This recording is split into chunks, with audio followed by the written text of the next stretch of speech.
I would love for speech therapy to be high quality adult speech therapy for adults who stutter to be more available and accessible to all Canadians. Because right now, some provinces, an adult who stutter can get speech therapy through the government and it's paid for. But in some provinces like Ontario, where I am, it's not.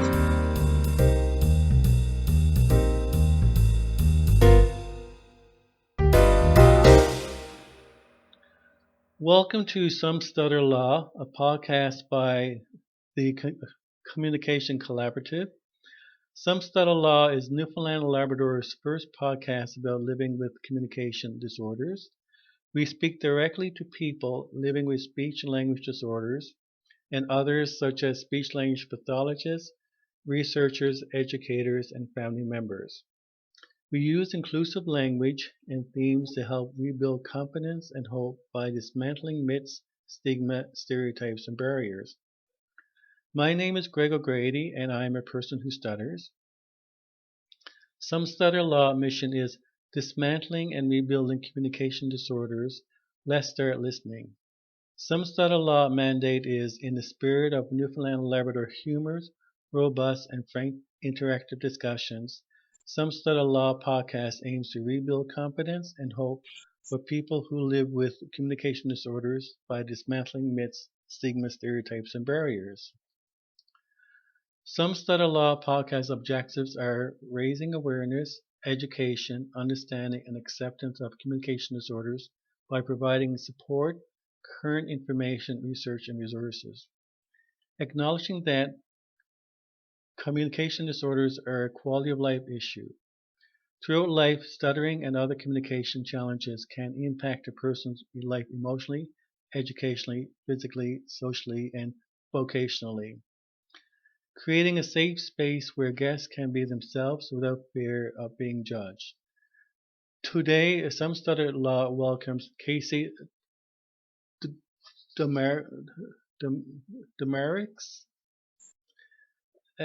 Casey is a speech-language pathologist and a person who stutters.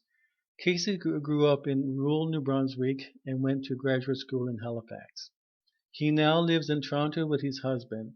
Casey leads a stuttering support group in downtown Toronto, which is currently on pause due to COVID-19 pandemic, and previously served on the board of directors of the Canadian Stuttering Association.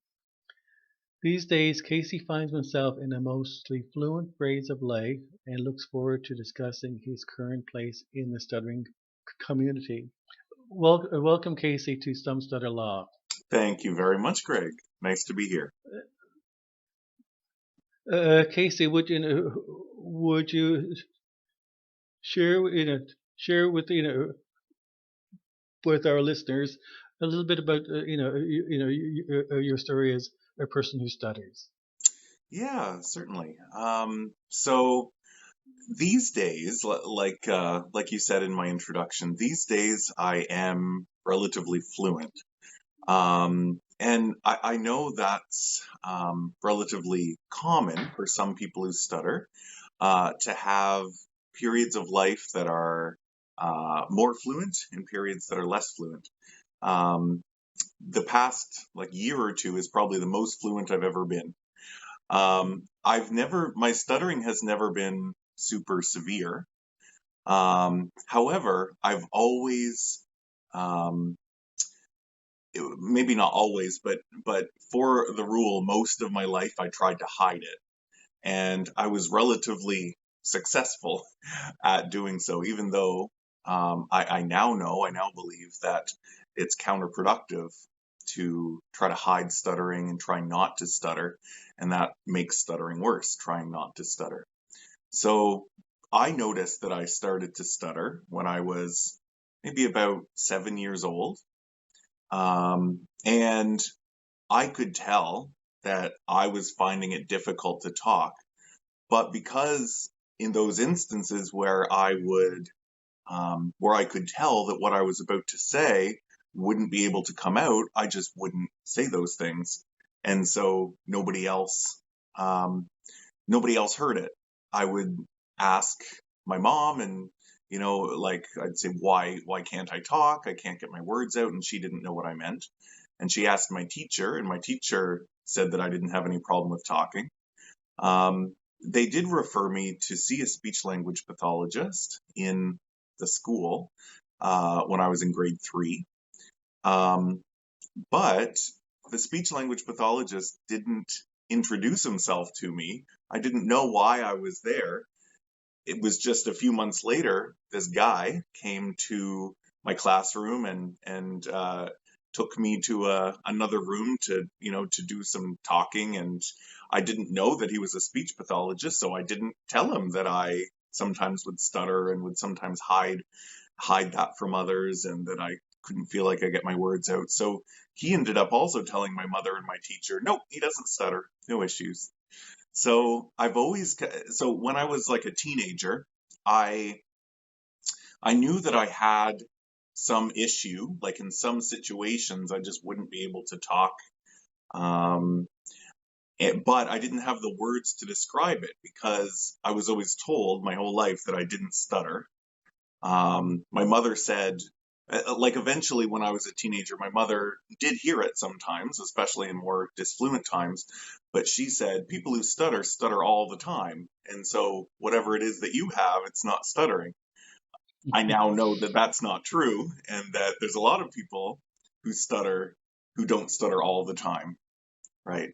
Almost nobody who stutters on every word, or, in every sentence. Yeah, I remember, for example, like in my high school job at Dairy Queen, I would work back in the kitchen. I've always been a very outgoing, social kind of person. Well, that's not true. I am now, and I had those. I think I had those like predispositions in high school, but because I was very shy and because of my stuttering to avoid at all costs, I often was a bit reserved. But I kept being offered the opportunity to work on the front counter and, work as a cashier.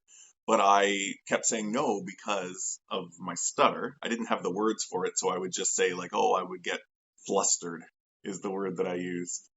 Um, but eventually my stuttering got a little less severe, and I just kind of hid it more. So I went through my undergraduate degree, which I did in psychology and history at St. Thomas University in Fredericton. And I didn't really consider myself a person who stutters. I mean, I never had those words anyway, but my stuttering, it felt like it more so like went away. I was more fluent. I ended up becoming a teacher, so I got my education degree, and I was a high school teacher. And in that setting of being like presenting to a room, that is not a trigger for my stuttering, and it still isn't. It never has been, which is interesting. Like different people have different triggers for their stuttering and different times when they're fluent. That's not one of mine. So I was a teacher and was successful. I do remember that when I was interviewing, phone interviews were extremely, extremely disfluent. And I would like block, I wouldn't be able to breathe. And I hadn't really ever met someone who stutters. I didn't think that I stuttered. And I just, it was very difficult for me. I would, I would, I would sometimes like drive hours and hours and hours to other provinces when I was applying for work in far places. I would lie and pretend, like people would offer me phone interviews, and I would say, "Oh, I'm going to happen to be in, Halifax that day or wherever," and I would just drive to avoid phone interviews. So even though like I felt like stuttering didn't really impact my life much, and that I didn't really stutter, I did. I just was really good at hiding it and avoiding situations, and yeah, and kind of being a covert stutterer instead of an overt stutterer. So during that year, when I was after my education degree, I had applied to some teaching jobs. there were very, very few teaching jobs that year that I graduated. In New Brunswick, in one of the school districts in New Brunswick, there were 2 teaching positions that came available, and they had 1,200 teachers apply for those 2 jobs. That shows you how saturated the market was. It wasn't a Mm, good time to try to get into teaching. So, just kind of looking for any work to make some money, I took a job at a call center, which, for those of our listeners who are people who stutter, you know that phones are often very, very mm, difficult. But mm, I hadn't really considered that might be an issue. Um, I get maybe I'm getting my timelines mixed up, and all the phone interviews were after the call center experience. I'm not sure, but anyway, so I took the job at the call center, and my stuttering returned with a vengeance. So I only mm, lasted maybe 5 weeks at the call center because having the scripts I had to say and like arguing with people on the phone, not being able to change my words around, and being very upset if I stuttered. It just made my stuttering worse and worse and worse. And I quit after like 5 weeks. But my stuttering didn't go away, and it lasted for months in all aspects of my life. I just couldn't communicate. It was the most severe period of stuttering that I had had. Looking back, like it was probably like a moderate severity stutter. There's definitely people who stutter more severely, but it was impacting my life a lot. And so I think it was at that time that I had the interviews. I was looking for work, but I was a bit shaken, right? Like suddenly this stutter that I thought was more of my childhood thing was now back, and I didn't know what to do about it. So I refused to do anything over the phone, like phone interviews. Um, and that's kind of when I kind of thought about becoming a speech language pathologist because, teaching wasn't really working out because there weren't any jobs. Um, I have my undergrad in psychology, and I always enjoyed the kind of speech and language aspects of psychology. Um, and suddenly I was face to face with this communication disorder. And I remember feeling like, I know I'm a competent, smart person with 2 university degrees. I'm a teacher. And just suddenly it's like the wind was blown out of my sails, and I was shattered. I couldn't communicate. And so I thought that would be something good to do with my life, maybe to help other people who stutter and with communication disorders, and also maybe to help myself while I was at it, kind of learn more about the stuttering thing and try to solve it, or, figure it out. So yeah. So I ended up applying for grad school. I went and did my master's at Dalhousie in speech language pathology. And even in my first year at Dalhousie in my master's, I was too scared to go to the stuttering support group that was in Halifax.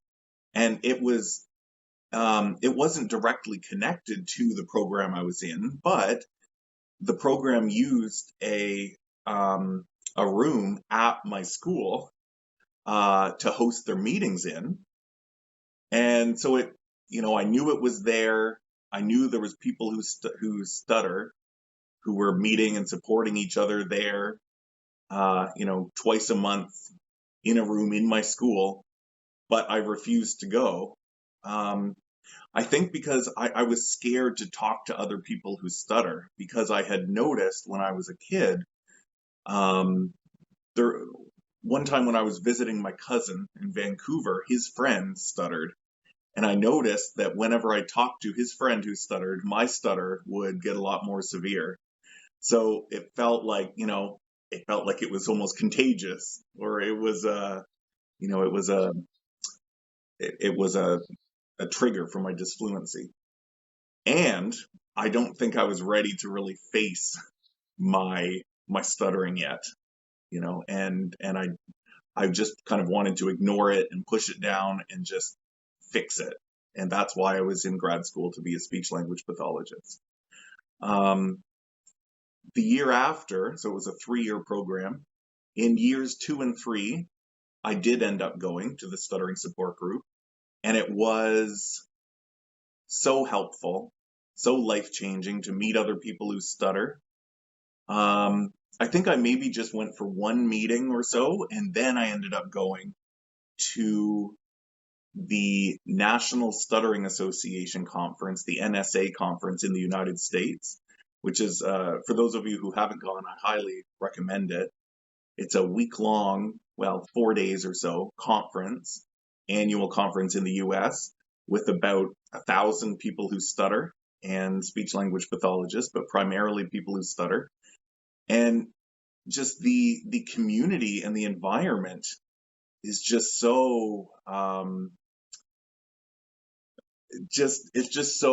it changes the norm from always an expectation of fluency to an expectation of disfluency. Everybody knows to be patient, and everybody expects everybody to stutter, and it's just so eye-opening.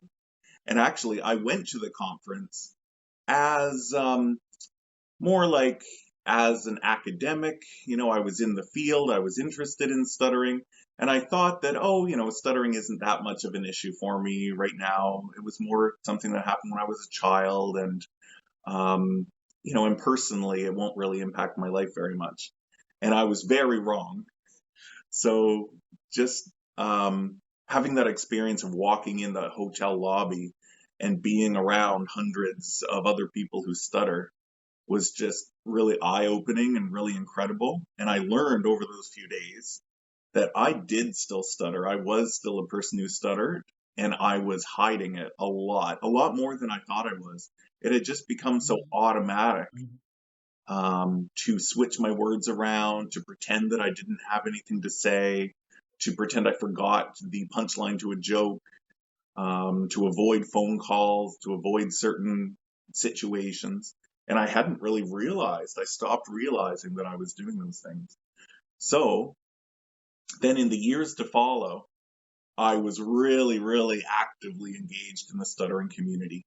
I went every year back to the National Stuttering Association conference, the NSA conference. I got involved in the Canadian Stuttering Association and their annual conferences here in Canada. I was on the board of directors of the Canadian Stuttering Association. I helped to put together the annual conference, and I was the MC of the conferences for 4 or 5 years. I started a stuttering support group in downtown Toronto here. So I was really, really actively engaged, and I was just so excited to have the stuttering community, and being this open about my stutter really helped me to become more fluent. And I was a much better communicator. I definitely did still stutter. I probably stuttered overtly more than I had before, but I wasn't scared anymore. I was no longer telling myself that being fluent was more important than anything I had to say. And that was very helpful for how I saw myself and for how I lived my life. And then we kind of get to the present, where over the past couple of years, I think in 2019, I started the stuttering support group for in Toronto. And to kind of focus on that, and because I'd been on the board of directors for 5 years, I stepped down from the board to give a chance for other people to kind of take those responsibilities and have those opportunities. But then COVID hit, and so we put our support group on pause in Toronto.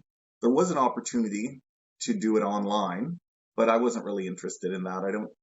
Which is funny because I'm doing this interview online, but I'm I don't know.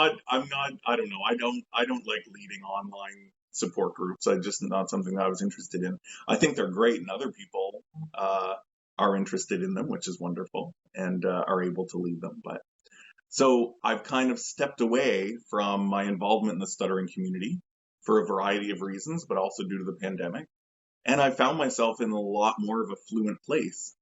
So now Yeah, I don't really know where I fit in the stuttering community. So, Greg, when Yeah. you when Greg contacted me to ask if I wanted to do the podcast, I originally said no for a variety of reasons.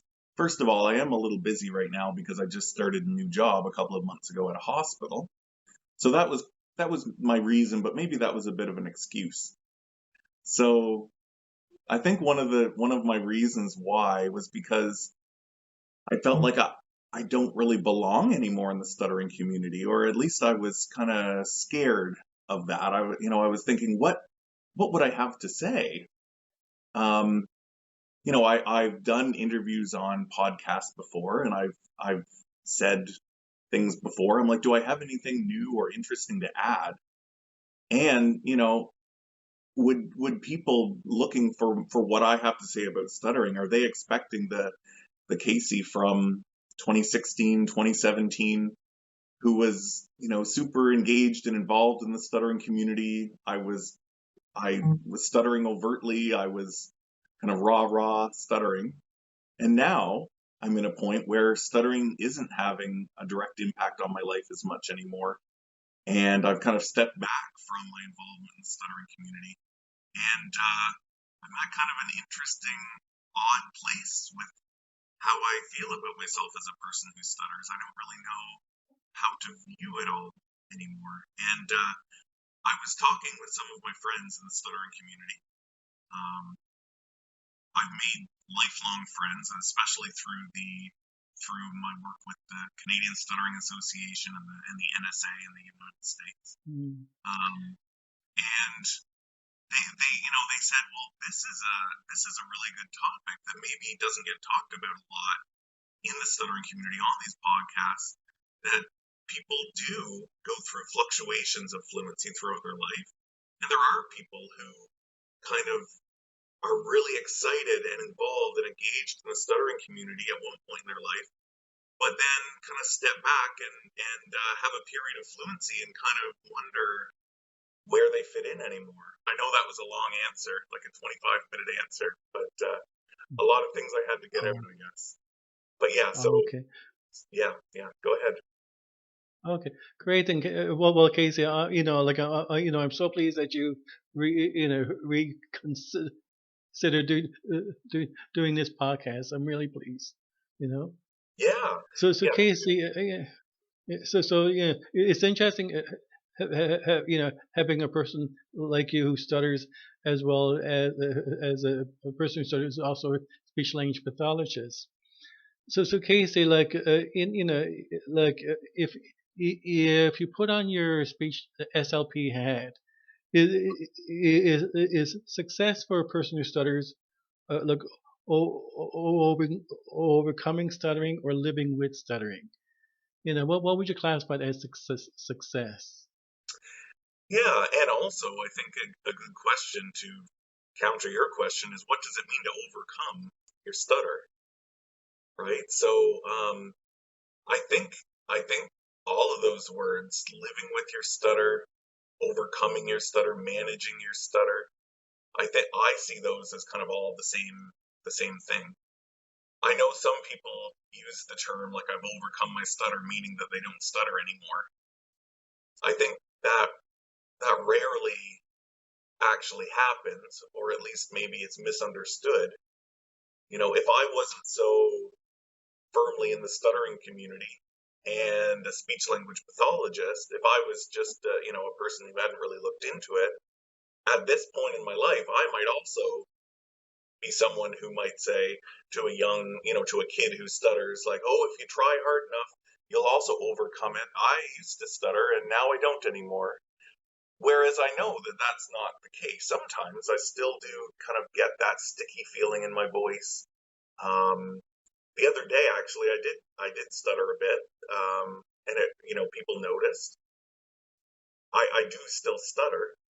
I think as a speech language pathologist, I think the goal should be um, to learn to live with your stutter, to learn how to communicate more um, communicate easier, communicate more effectively, and learn how to stutter with less struggle and less tension and less effort, and learn to desensitize yourself to your stutter so that you don't have that emotional reaction to your stutter, and you don't tense up and you're not scared to stutter. And I think that kind of, that I think is how you should approach it. I don't want to say should, because people can do whatever they want with their stutter, right? This is just my opinion. Hmm. But I think that when people do that, they also find that it is fluency inducing. It does also reduce the amount of stuttering you actually do have, because a lot of stuttering happens when you try not to stutter. And so being okay with stuttering more paradoxically often makes you stutter less. And I think a lot of speech language pathologists don't see it that way. I think a lot of it is because stuttering is very complicated, complex. It's hard to assess, it's hard to treat, it's hard to manage. And as speech language pathologists, we don't get a lot of training in stuttering. It's a very small part of the broader field. And so a lot of speech language pathologists leave graduate school really uncomfortable treating people who stutter. So some SLPs try their best, which is good, but mistakes are made. Sometimes focusing only on fluency shaping, right? Speaking in a way that induces some fluency, but sacrifices naturalness, and it's not really functional for everyday conversation, in my opinion. That's really easy to teach someone, and it gets really quick results. So that's what a lot of speech pathologists kind of who don't have any other ideas, or it's not really an area that they have a lot of interest in or education in. That's sometimes what they default to, because it's a lot easier just to focus on the fluency itself and to teach someone to kind of speak a bit like a robot, and it kind of fixes that. But you're just kind of putting a band-aid, a very temporary band-aid usually. Mm. Yeah. I'm wondering then, Casey, like with with this emphasis on fluency, I mean, like, would you consider then, the F word, the fluency is a bad word? Is fluency I mean, like, what would measure of success? Is it, as you mentioned earlier, that it isn't necessarily the fluency, it's just how you accept, or you're more relaxed with your stuttering. It's a big shift in a paradigm. Like, Yeah, it is. Yeah. I think that I think success shouldn't be measured in, how often you stutter, or the severity that you stutter in, or the types of stutter that you have. I think it should be measured in your ability to participate in your life, right? So, for example, I knew someone years ago who stuttered. Um, she stuttered very covertly. So that means that, most people wouldn't be able to tell that she stuttered. But it impacted her life significantly. She would often call into work sick if she knew that she had, a hard phone call that day, or, she would, it like impacted and determined almost every aspect of her life.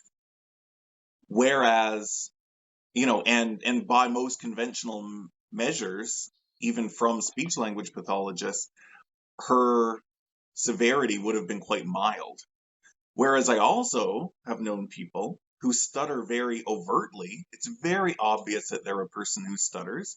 It takes them extra time, but they say whatever they want. They do whatever they want. They don't let it impact their life. And so by fluency measures, they would have a very severe fluency disorder. But I would say that their impact on their life was very minimal.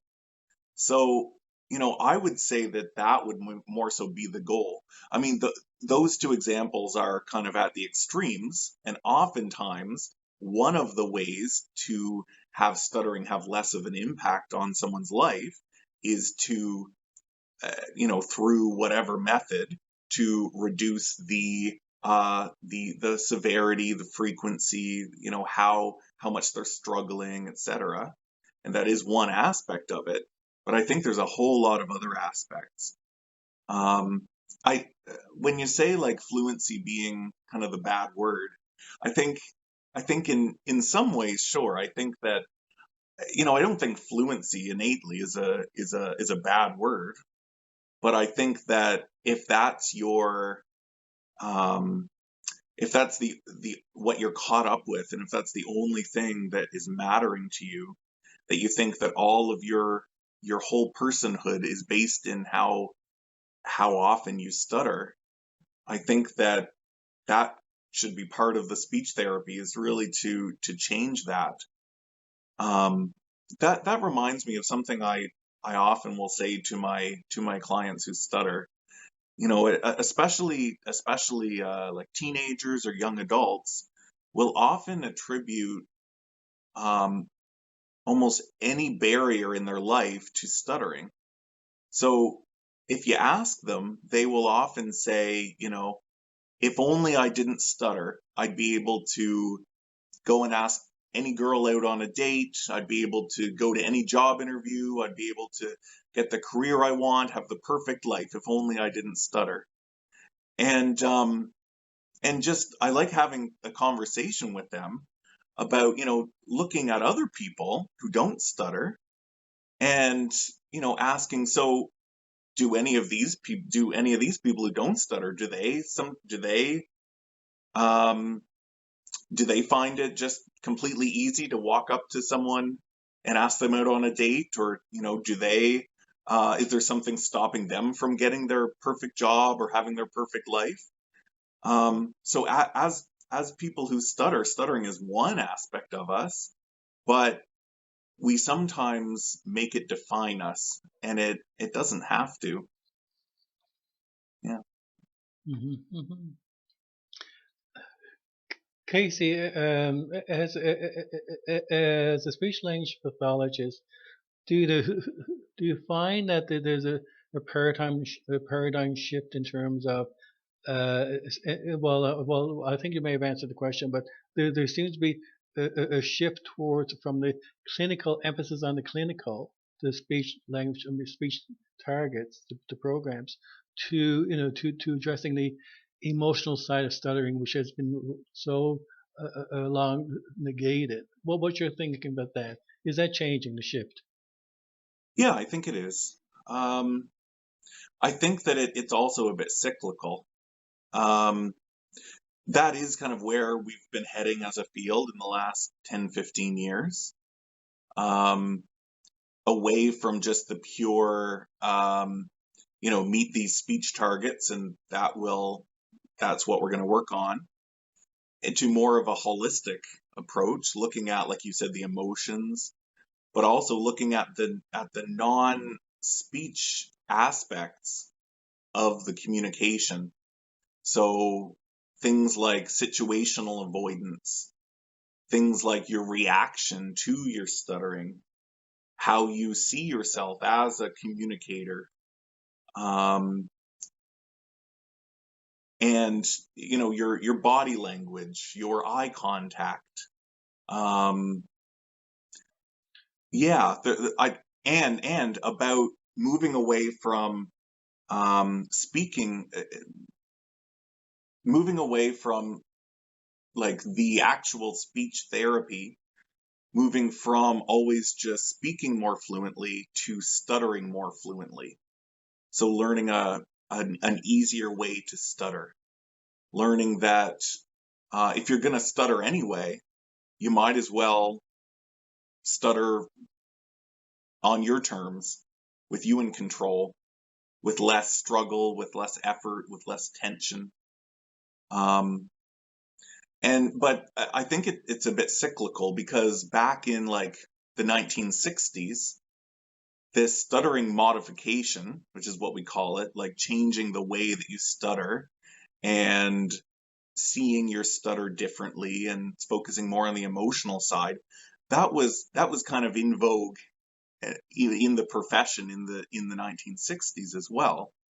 And then, as many professions and industries and schools of thought, things kind of, new ideas come up, new hot topics in research, and students get trained differently, and people think about it differently and talk about it differently. And it moved to more of a fluency based, and now it's kind of, the pendulum is swinging back in the other direction. So I think that, hopefully we will get to like a middle ground where speech language pathologists, sure, are comfortable and able to do the fluency the fluency shaping therapy. So that is the speech targets to elicit fluency. So like easy onset and gentle start and smooth blending and light touches, and every program does similar things with different names. So those things do have a place, but in a broader context of therapy, that I think that more and more speech pathologists are becoming more comfortable with, are being trained in, are being made aware of. I think a lot of it is because of more of the stuttering community standing up and having support organizations, and telling the speech pathology community, hey, you are, some of the things you're doing are harmful to us, and there's other ways that you could be helping us a lot more. And I think that as a profession, we are trying to do that more. I think that a lot more work still has to be done. Of course, we still have a long ways to go. And a lot of speech language pathologists who work with people who stutter mostly only work with children and have comfort working with children, because very few adults who stutter see speech language pathologists for a variety of reasons. Either oftentimes they feel maybe shame, they feel like they don't want to try to address and work on this thing that they've been trying to fight against their whole life, that it's a very emotional, complex relationship that adults have with their stutter. Adults often have found ways to navigate life with their stutter, and it might not be the healthiest of coping strategies. Sometimes it makes communication counterproductive, like I was doing, like pretending I didn't have anything to say, or changing my words around, or driving for hours and hours instead of making phone calls. Those are some strategies that adults use sometimes, but they are counterproductive. And also because of government funding, oftentimes kids can get speech therapy and it's covered through the schools, through like preschool clinics, things like that. But oftentimes adults who stutter, they might have, with their workplace insurance, they might have a few $100s of insurance to cover maybe 2 or 3 sessions a year with a speech pathologist, which won't really do much most of the time, or like paying out of pocket. So all of this basically to say we have a lot more work to do, and a lot of speech language pathologists have no experience working with adults who stutter. So we have a long ways to go. Yeah. Mm-hmm. Casey, recent research indicates the greatest predictor of psychological distress in adults who stutter is the degree to which they conceal their stuttering, not the severity of their stuttering. It's concealment. This is masking. Now, how would you, as a speech language pathologist address this to an adult who stutters, who spent so much of their life trying to conceal it, and now trying to work to sort of face these secret scaries within? And I mean, this is a huge area for SLP to deal with. Yeah, for sure. And I'm not familiar with that particular research. Can you clarify? Is the research finding that that adults who conceal better have better psychological management of Oh their no, stuttering? no, No, the other it's way around. more, more the other way around. Because I mean, they're trying to pass Yes. as fluent, Yeah. and there's so much psychological distress, and unfortunately, as you mentioned earlier as well, it really works against one's the quality of life, developing sense of identity, individuality. So how would you address something like that when there's such a history there of concealment? Yeah, I agree. So I think I would meet the person where they are. So, if they are sitting in front of me as my client, there's a reason why they're there, right? So they're open to something. That's actually another reason why speech therapy with adults is different than kids, because sometimes kids in school are kind of forced by the system, by their teacher, by their parents to have therapy, even if they don't want it. But if an adult is sitting in front of you, uh, they want to change something about their stutter. They're looking for something, right? I wouldn't just go up to someone on the street who is hiding their stuttering and try to convince them that, oh, research shows, you're having a more difficult time psychologically because of this, right? So I think I think starting with someone's goals, right? So, let's say at an extreme example, if my client said, hey, I stutter and I'm really good at hiding it most of the time, but I want you to help me try to hide it the rest of the time, right? Hmm. So yeah, and that is a lot of where clients are coming from. Most people, they think that their goal is to stutter less and just, hey, help me get rid of my stutter. And so the first few sessions are just a lot about having the person explore and figure out, how they're reacting to their stutter and why they want to stutter less. Is it to be able to say the things they want to say? And if so, then do they want to try to hide it and avoid words and all of that? Um, I would I would I would talk to them about, like, I would introduce the idea that trying to stutter less and trying to hide the stuttering and mask the stuttering is counterproductive. You have to be very careful though about doing that, because otherwise you scare people away. And actually that happened to me when I was before I started grad school. Remember when I was in that period, that really disfluent time, I did seek out a speech language pathologist, my first one ever, and she introduced to me in that session, just kind of as a little thought for maybe the future, a few sessions down the road. She brought up stuttering on purpose, deliberate stuttering. And at the time, I was just appalled. Why would I want to stutter on purpose? This is something I want to get rid of. This is something that I want to, I've been fighting against my whole life. I was scared if I stutter on purpose, it would make me stutter more. And she even said that, yeah, it might make you stutter more. And looking back, I know what she was trying to do, and I very much agree with her now.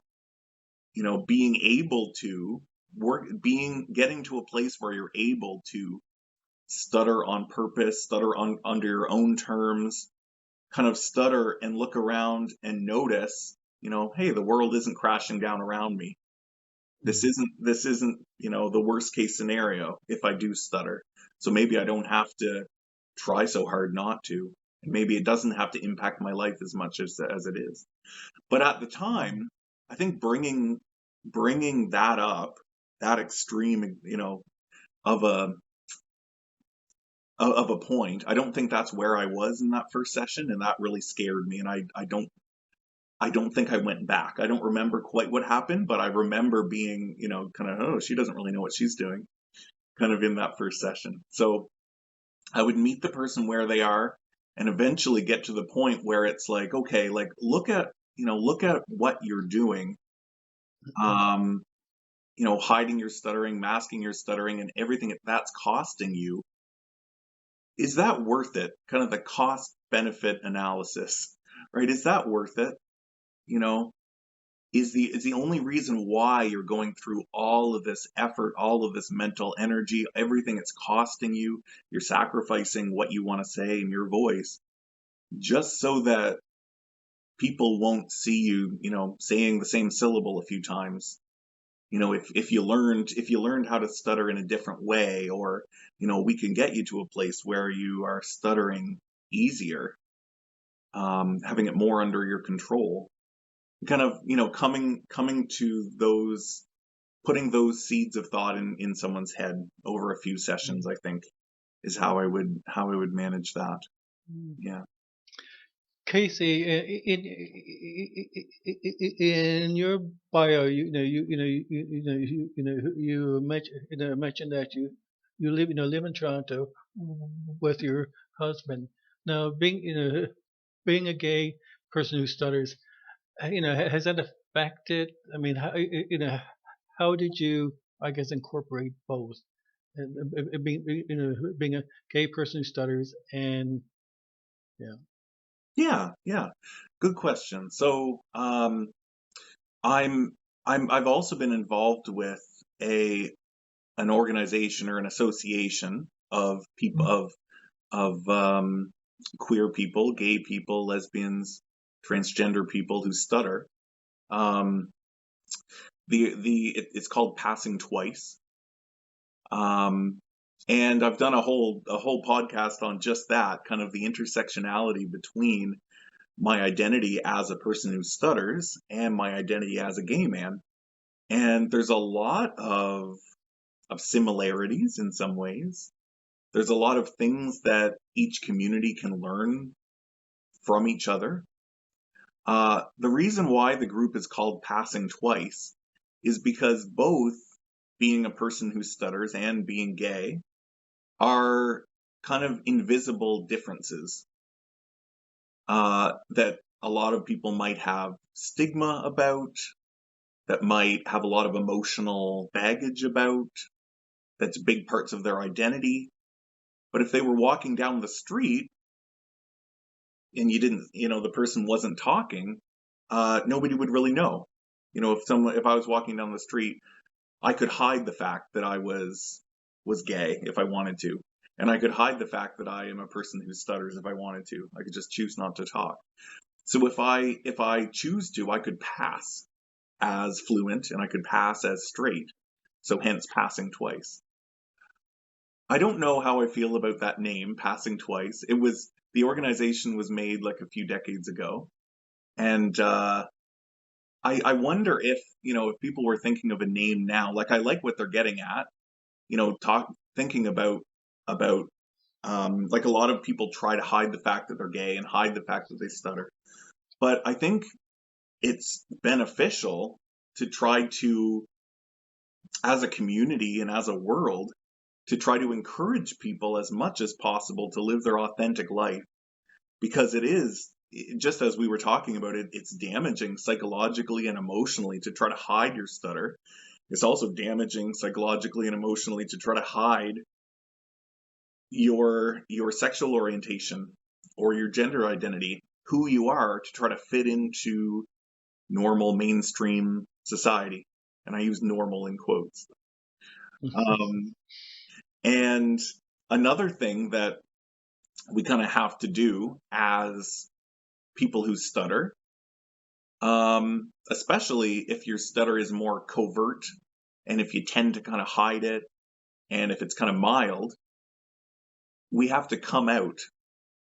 And we kind of have, as a stuttering community over the past few years, we've kind of borrowed that term from the queer community, from the LGBTQ community, coming out. And what does coming out mean? So, if I'm at a new workplace, let's say, or with a new group of friends, they don't know that I stutter. And that pressure is there that, ooh, if I'm talking to them the first time I stutter, are they gonna judge me? Are they gonna be worried that I'm having a stroke? Are they, what are they gonna think of me? Are they gonna laugh? Are they gonna be nervous? Should I tell them now that I am a person who stutters to try to prevent that awkward situation and to take the pressure off of me, and so which would also lead to me being more fluent, maybe. So coming out. And it's also interesting that, people talk about in the LGBTQ community, you talk about coming out, your coming out story, when did you come out, as a one-time event. But it's not. It's not your whole life. Whenever you meet new people or start a new job or, move to a new place, everyone assumes you're straight unless you say otherwise, unless you live your life otherwise. A coworker at my new job, I just started a new job at a hospital 2 months ago, and a coworker asked about my wife, and so I had to come out all over to her again, and it's just kind of awkward sometimes, right? So I said, I kind of bungled my answer a little bit. I'm like, actually, or no, she said, oh, tell me about your girlfriend, and I was like, actually, I'm married to a man. Like, there was a better way I could have said that, I'm sure, but in the same way, you kind of have to come out to everyone new as a person who stutters, or, live your life in a way where you're just okay with being a person who stutters, even if the person knows or not.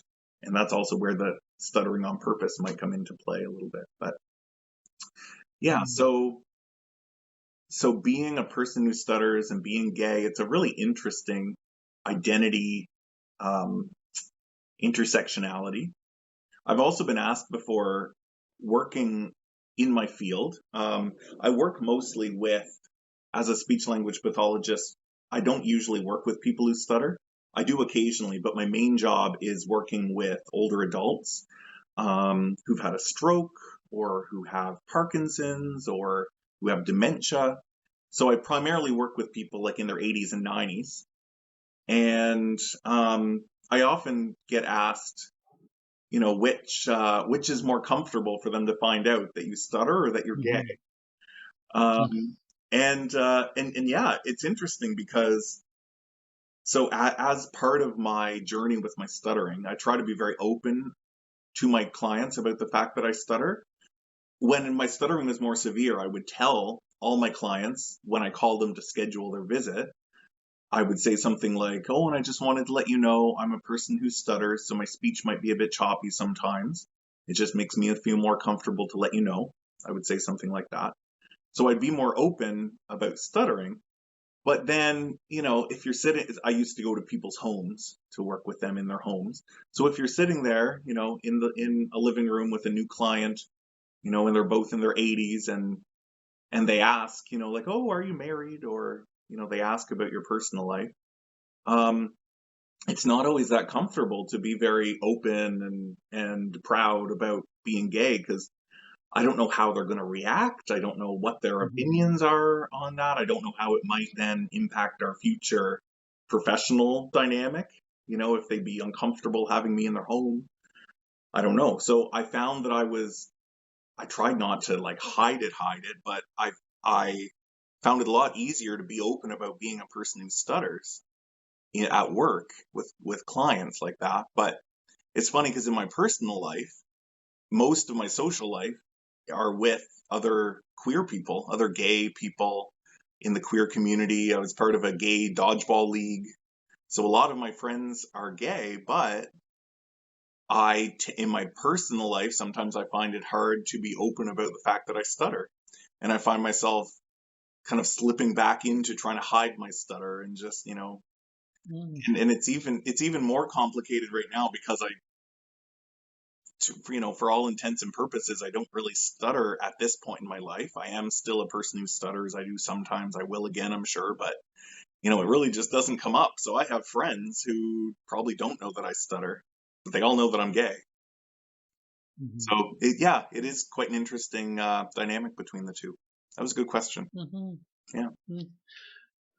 Now, I know, like, I'm also wondering, Casey, if a if an LGBTQ plus individual that stutters decides to go to a speech therapist to seek treatment, when do you think it's is it a fine line? When do you tell a speech therapist that I'm also LGBT plus?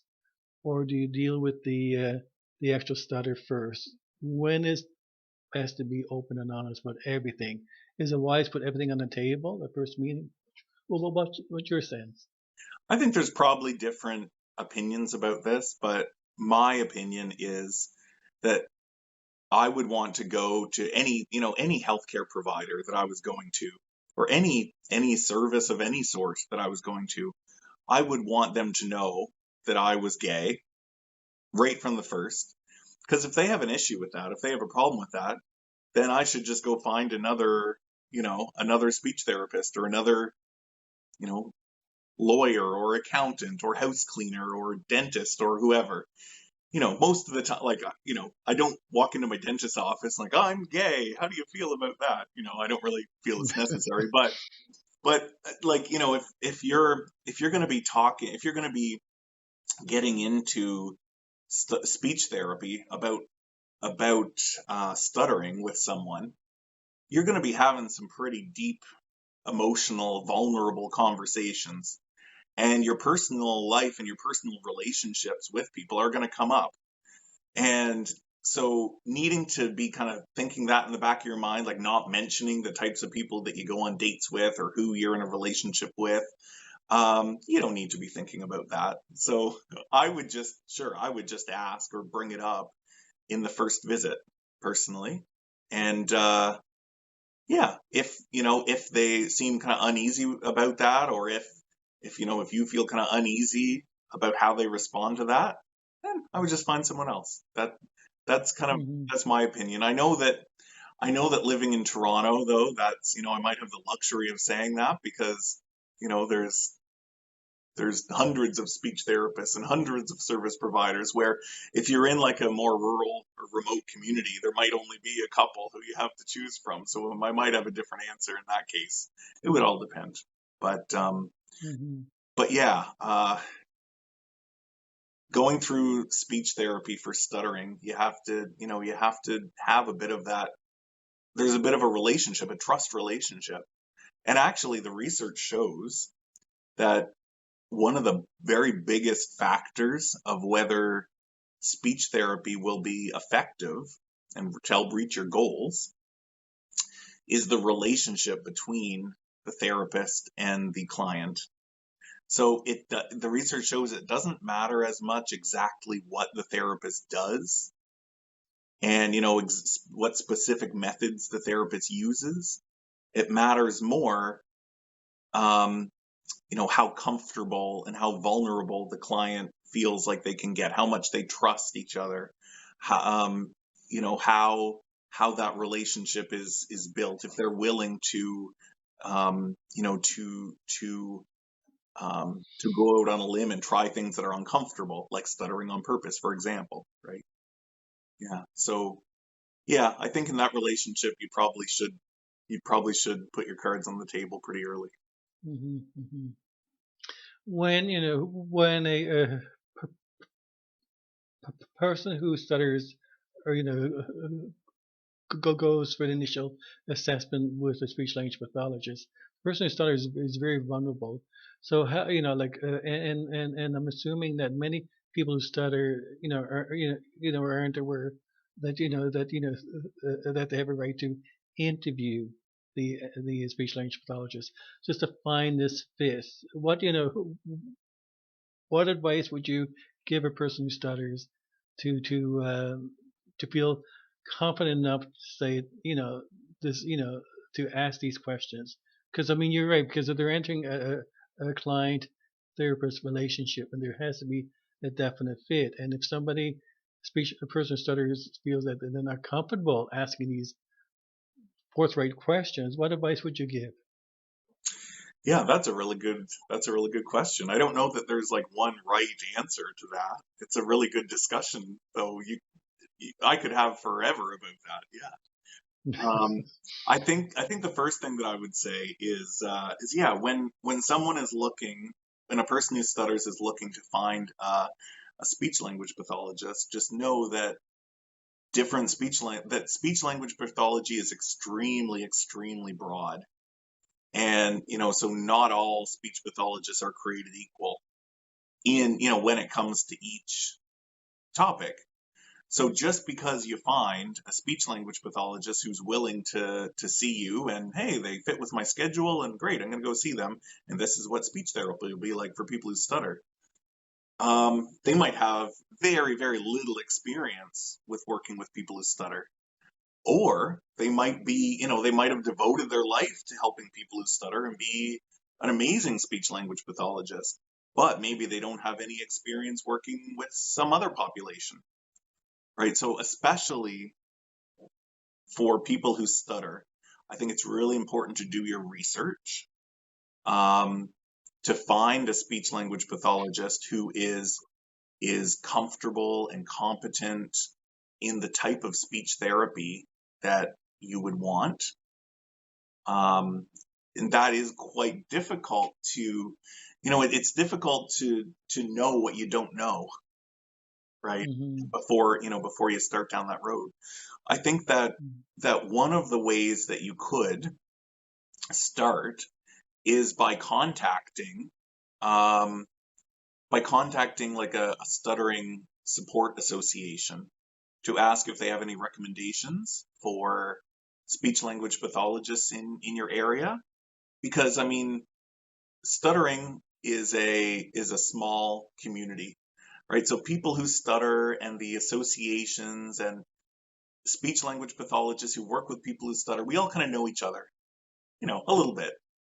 So, if somebody contacted me looking for, who's a good speech pathologist that I could see in like Vancouver, I have a few like off the top of my head, that I might put them in contact with. I don't know if it would be a good fit necessarily, or that, the type of service delivery or their schedules or whatever would work. But then maybe they could refer you on to other people that they know are good with people who stutter. So that would be the first step. I think I would do some research online on some reputable websites about the types of speech therapy that are out there. For example, do some research through the Canadian Stuttering Association or the Stuttering Foundation or the National Stuttering Association, or there's many, start your journeys there or wherever. Or the Newfoundland and Labrador. Is it an association, like a do you have, or is it a support group? Yeah, what do you We have going on in yeah. Newfoundland? Well, we have the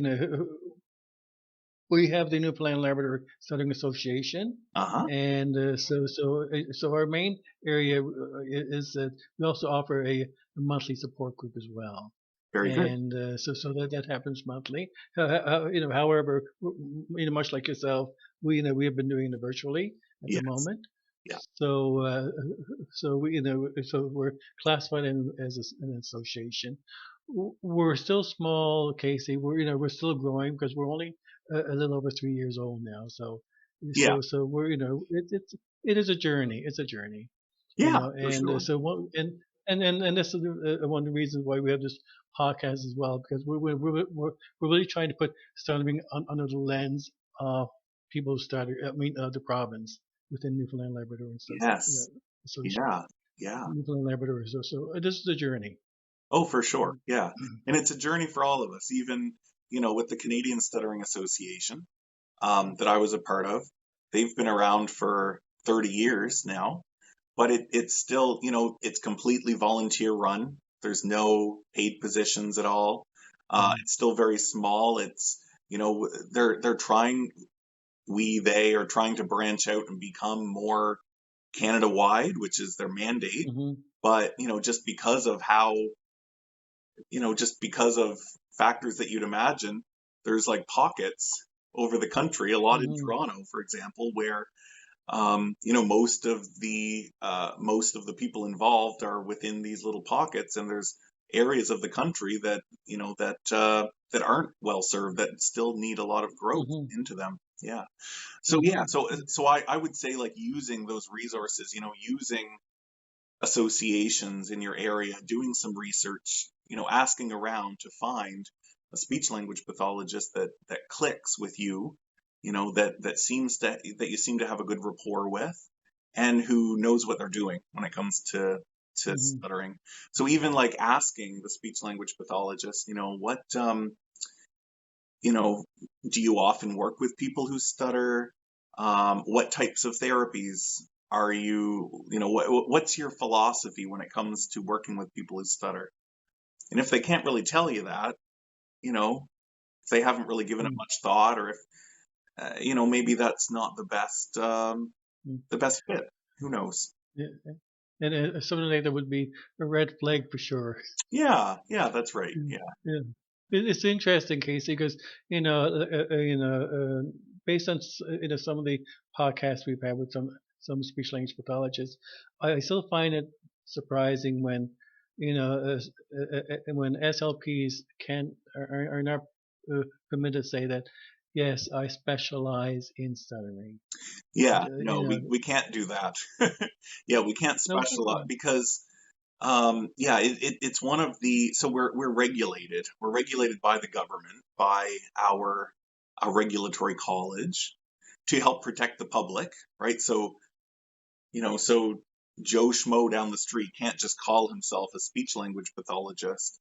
In order to call yourself a speech language pathologist legally, you need to be a member of the regulatory college, and there are certain rules that the regulatory college make you follow to help protect the public, which makes sense. And so, for example, in the United States, they do have specialists, official specialists in certain areas. For example, in stuttering and other fluency disorders. And you have to meet certain standards. You have to have certain additional training. You have to have a certain number of hours working with patients who stutter, clients who stutter. You have to, um, you have to show that you know what you're doing with people who stutter. Mm. In Canada, we don't have those like specialties. They are working on them, though. It's kind of in the works. Um, and actually, maybe they are starting to be in place just the past year or so. I'm not sure, but I'm kind of noticing kind of communications about those things kind of starting up. I don't know Mm. anything more beyond that, but other people probably would know that. But yeah, because of that, they don't want people saying that they specialize in stuttering when that's just their opinion, right? So we're not allowed to say that. So kind of a way around it, that people will say that they have a special interest in stuttering, for example. Um, that's kind of what some people will say, but take that with a Mm-hmm. grain of salt. Just because someone says that if someone does tell you that they specialize in a certain area, it's like, well, it's just whatever criteria they want to impose upon themselves for that. So yeah, Mm-hmm. yeah. Well, Casey, not to hold you up more, but just just one last question. Where do you envision speech therapy going down the road? I mean, in Oh, terms of that's like in the terms of what, approach, sorry? the approach. What Hmm. things are changing so much, but where do you hope or foresee speech therapy going? Yeah.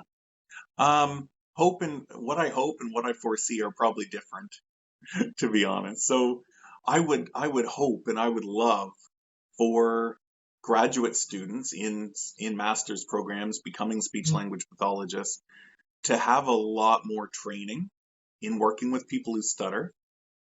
Um, to have it mandatory that they speak with people who stutter in a about their experiences, like non-clinically. So I'd like a lot more training and education and more support for speech-language pathologists to learn.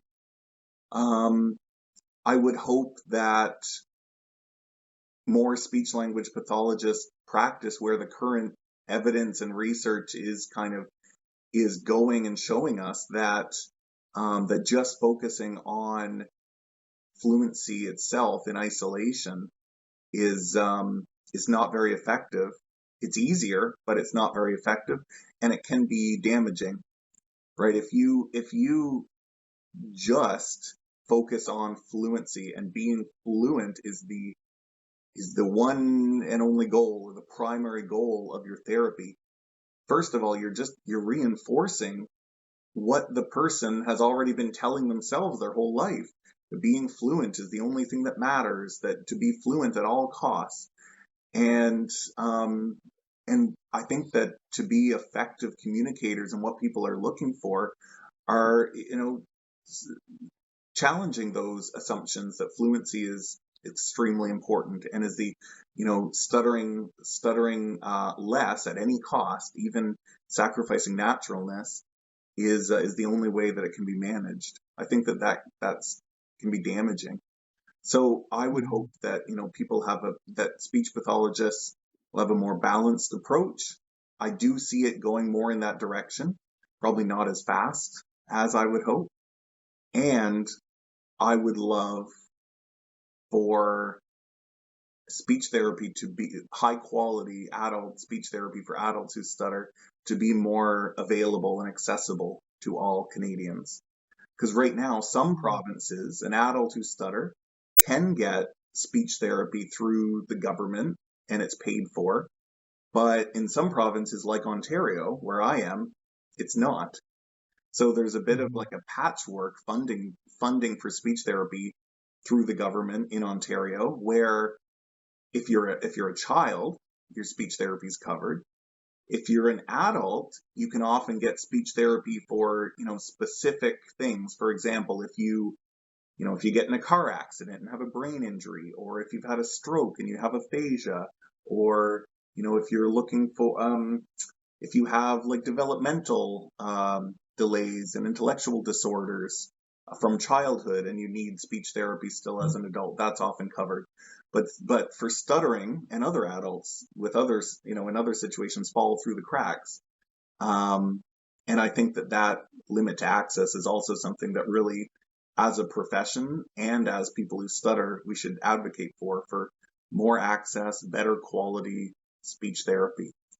And also, it would be nice, like the work that support organizations are doing, that the stuttering community is doing as well, as I think doing such great work and really improving the lives of people who stutter, like this podcast today.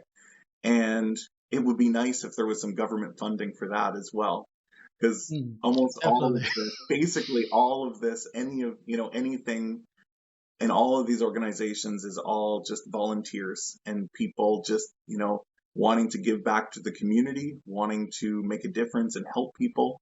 And it's just incredible what we've been able to do, but we could just do so much more, if we were able to, yeah. Okay. Well, Casey, thanks again for coming on this podcast, and we all learn from listening to others lived experience. We really do. So, thanks again. Thank you very much, Greg. Very good. Okay. All right. Take care.